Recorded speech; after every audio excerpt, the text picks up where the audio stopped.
Friends, अगर आपके पास खाद नहीं है और मिट्टी भी कम है तो ऐसे क्या उपाय हैं कि हम अपने पौधे को खाद भी दे सकते हैं और थोड़ी मिट्टी भी बढ़ा सकते हैं। क्योंकि फरवरी मार्च में हमें अपने परमानेंट प्लांट्स पर काम करना है और उन्हें खाद देनी है। तो मैं आज वही काम कर रही थी और जिस तरह से मैं अपनी खाद देती हूँ तो वही मैं आपको शेयर कर रही हूँ। क्योंकि कई बार जो कि शुरुआती गार्डनिंग करते हैं उन्हें एकदम से मिट्टी मिलना भी मुश्किल है। और खाद अगर आप बाहर से नहीं लेना चाहते हैं और घर में ही कुछ इस तरह की व्यवस्था करना चाहते हैं तो मैं उसके बारे में आज आपको बताऊंगी कि किस तरह से आप घर में ही अपने पौधे के लिए खाद बना सकते हैं।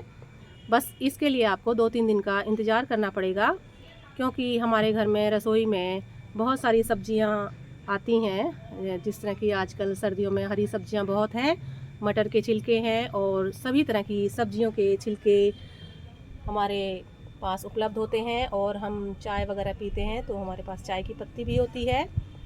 और अगर ग्रीन टी पीते हैं तो उस ग्रीन टी के पाउच भी होते हैं उन्हें भी हम अपनी खाद के रूप में इस्तेमाल कर सकते हैं।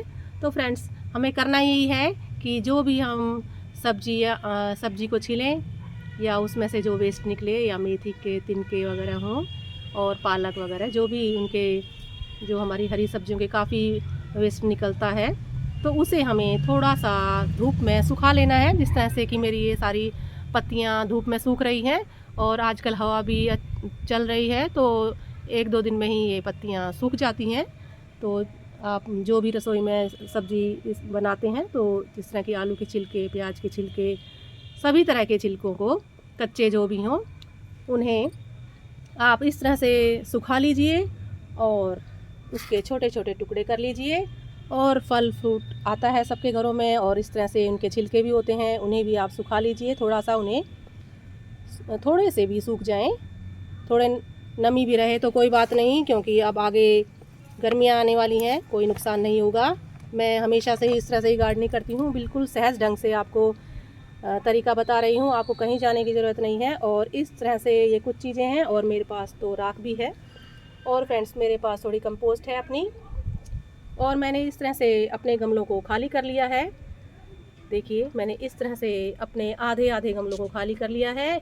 इसका परिणाम यह होता है कि इस तरह की जो जड़ें हैं वो काफ़ी निकल जाती हैं और इस तरह की जड़ें निकालना ज़रूरी है, क्योंकि रिपोर्टिंग में भी हम जड़ें निकालते हैं।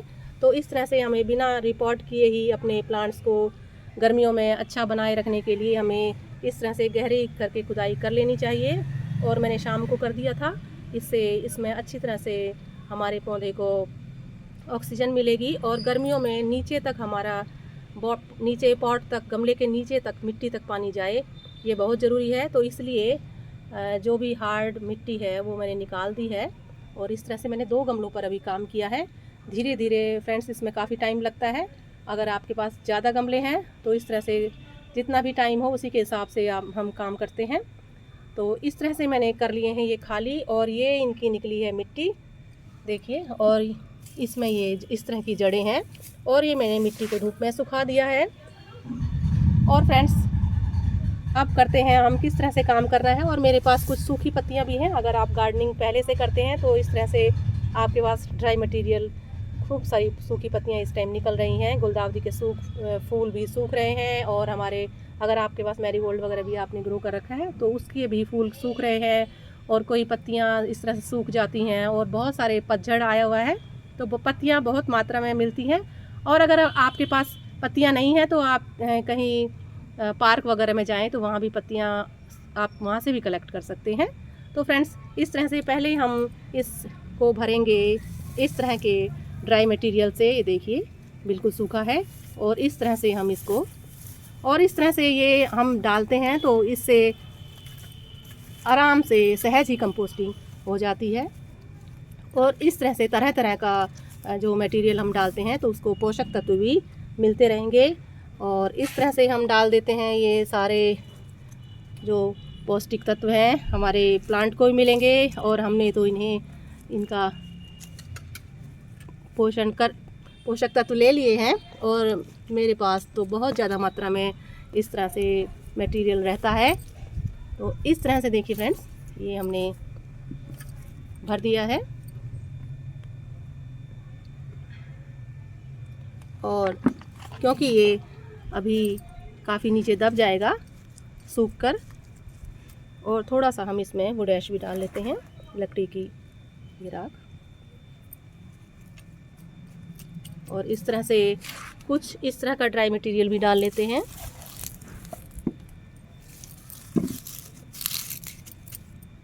और फ्रेंड्स, अगर आपके पास अच्छी मिट्टी है तो उसे डाल लीजिए, नहीं तो ये जो हमने निकाली है इसी को थोड़ा सा धूप दिखाकर इस वाली मिट्टी को भी हम डाल सकते हैं, और ऊपर एक लेयर हम मिट्टी की डाल देंगे। तो इस तरह से हमारी हो गई है खाद की व्यवस्था, और इस तरह से ये धीरे धीरे हमारे पौधे को खाद मिलती रहेगी। और थोड़ा सा हम इसमें पानी भी डाल देंगे। तो इस तरह से भर गया है हमारा ये पॉट। तो फ्रेंड्स, ये प्रोसेस है अपने पौधे को अच्छी खाद देने के लिए, जबकि हमारे पास कोई खाद उपलब्ध नहीं है। तो हम इस तरह से अपने घर में भी इस तरह की प्रक्रिया को अपनाकर भी अपने पौधे को खाद देते हैं। तो एक दूसरे पॉट को भी इस तरह से भर लेते हैं, और इस तरह से कुछ इस तरह की सूखी हुई टहनियाँ भी हैं जो मैं डाल दूँगी, क्योंकि पानी डालने के बाद ये जब हम इसमें पानी वगैरह डालेंगे तो ये अपने आप ही गलकर नीचे हो जाएंगी और दब जाएंगी।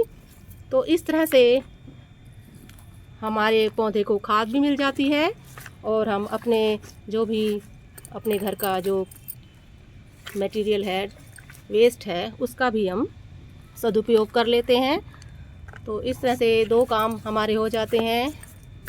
एक तो हम प्रकृति में जो भी प्रदूषण है और गंदगी है उसको भी सुंदर सुंदर फूलों के रूप में तब्दील कर सकते हैं, और कचरे का भी प्रबंधन हम इस तरह से कर सकते हैं, और हमारे को मिट्टी तो मिलेगी ही मिलेगी।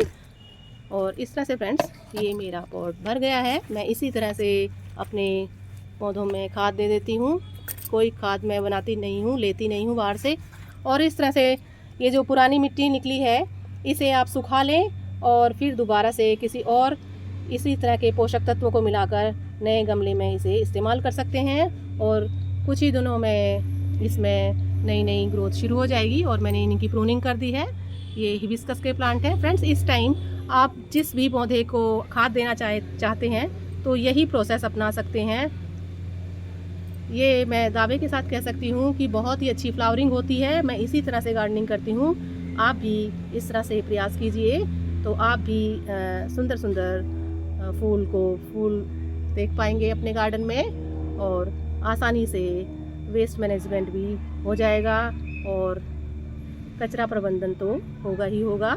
तो फ्रेंड्स, देखते रहिए सहज सरल गार्डनिंग। इस तरह के छोटे छोटे टिप्स मैं अपने शॉर्ट्स में भी आपको बताती रहती हूँ। तो फ्रेंड्स, मेरे गार्डनिंग से संबंधित शॉर्ट्स भी देखते रहें।